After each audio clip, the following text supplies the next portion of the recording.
Dhaka medical গেছিলাম, Dhaka medical seat পাইনি আমরা, তো হেন থেকে রিটার্ন এই জায়গায় এলাম।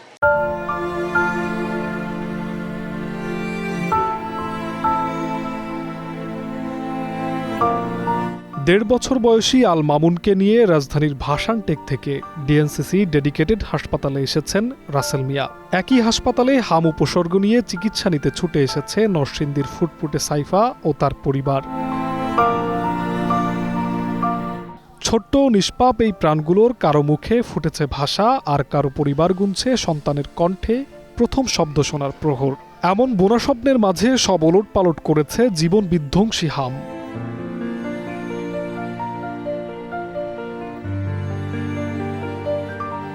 ছোট্ট সাইফা ও আল মামুনের মতো হাম উপসর্গ নিয়ে রাজধানীর বিভিন্ন হাসপাতালে কাতরাচ্ছে হাজারো শিশু। দুশ্চিন্তার ভাঁজ পড়েছে স্বজনদের চোখে মুখে, নিদ্রাহীন সময় কাটাচ্ছেন মায়েরা। লাল লাল গোড়া হয়েছে, গোড়ার পর থেকে মানে তাকায় না, চোখ মিলা তাকায় না।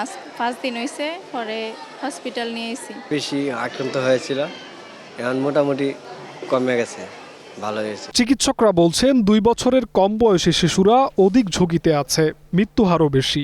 টিকা তারা বলতে পারেনি যে টিকা আমরা নিব না, তাদেরকে টিকা দেওয়া হয় নাই বা টিকা দিতে পারি নাই যে কারণেই হোক, তো সেটা কিন্তু বাচ্চারা কিন্তু এখন মানে ভিকটিম, তারা পুরোপুরি হলো। একটু কমপ্লিকেটেড রোগী যেগুলো, যে নিউমোনিয়া, সিভিয়ার নিউমোনিয়া যাদের আছে, শ্বাসকষ্টটা একটু বেশি হচ্ছে, যাদের নাকি হয়তো এনকেফেলাইটিস ডেভেলপ করছে, তাদেরকে হয়তো দেখা যায় ঢাকার বাইরে থেকে একটু গুরুতর রোগীগুলোকে হয়তো রেফার করা হচ্ছে ঢাকাতে। জনস্বাস্থ্য বিশেষজ্ঞরা বলছেন জরুরি অবস্থা ঘোষণা করলে আরও সুশৃঙ্খল হতো বিষয়টি। তবে হামের টিকা কার্যক্রম শুরু হওয়ায় বিধ্বংসী হওয়ার সম্ভাবনা নেই। হাম যতখানি বিধ্বংসী হয়েছে, টিকা কার্যক্রম শুরু হওয়ার কারণে সেটি আর বিধ্বংসী হওয়ার খুব একটা সম্ভাবনা নেই। সরকার জরুরি ভিত্তিতে করছে ঠিকই, কিন্তু জরুরি অবস্থা ঘোষণা করলে জিনিসটা আরো সুশৃঙ্খল হতো এবং আরো পদ্ধতিগতভাবে ভালো হতো। হাম সহ অন্যান্য রোগের টিকা নিয়মিত সরবরাহ নিশ্চিতে সুনির্দিষ্ট রূপরেখার দাবি সংশ্লিষ্টদের। স্বাস্থ্য খাতে আগাম মনিটরিং না থাকায় ঝুঁকিতে রয়েছেন দেশের সাধারণ মানুষজন, আর সেই ঝুঁকির দরুন তারা ছুটছেন এক হাসপাতাল থেকে অন্য হাসপাতালে। খোদ এই হাসপাতালেই হামের উপসর্গ নিয়ে ভর্তি রয়েছে 398 জন শিশু, যাদের প্রত্যেকেই কাতরাচ্ছে অসহ্য যন্ত্রণায়। অভিভাবকরাও রয়েছেন দুশ্চিন্তায়। তারা বলছেন কবে নাগাদ কাটবে এই সংকট আর ফিরবে বাংলাদেশের সুদিন, সেই অপেক্ষাই তাদের।